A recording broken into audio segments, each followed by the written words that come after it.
AM Online TV. Kwa miaka mingi sasa, mahakama imekuwa ikitoa haki kwa njia ya kawaida au sabili njia ya kutumia karatasi, manual system. Hali iliyopelekea kuwepo kwa changamoto zinazokwamisha upatikanaji wa haki kwa haraka na kurudisha nyuma ufanisi wa mahakama. Baadhi ya changamoto ni kutopatikana kwa nakala za mwenendo wa kesi kwa haraka, kutopatikana kwa taarifa za kesi na kadhalika.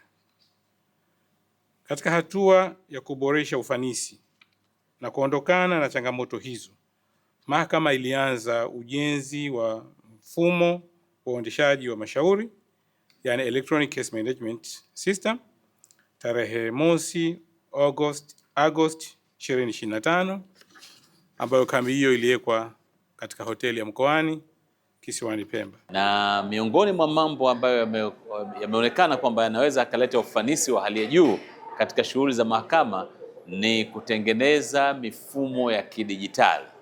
Kwa hivyo timu ya wataalamu kutoka mahakama ya Tanzania na kutoka mahakama ya Zanzibar wamejaribu kutengeneza huo mfumo, na mfumo unatarajiwa kukamilika hivi karibuni. Kwa hivyo mfumo huu utaweza kusaidia, utaleta urahisi wa watu kufuatilia kesi zao, lakini tunataraji vile vile kwamba mfumo utazingatia mahitaji ya watu wenye ulemavu. Kwa mfano, watu wenye ualbino wana uoni hafifu.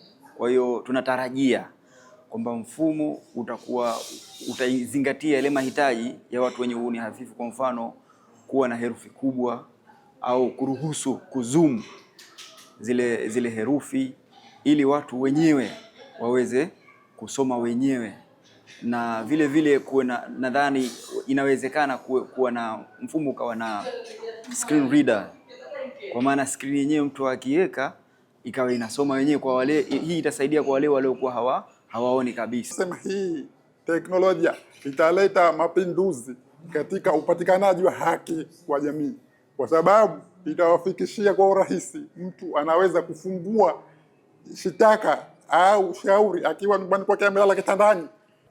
Lakini tukienda mbele kabisa, mimi naweza kushauri serikali kwa kushirikiana na mahakama kuu kuhakikisha wanatengeneza miundo au labda mifumo shirikishi kwa watu wote wakiwemo viziwi. AM Online TV.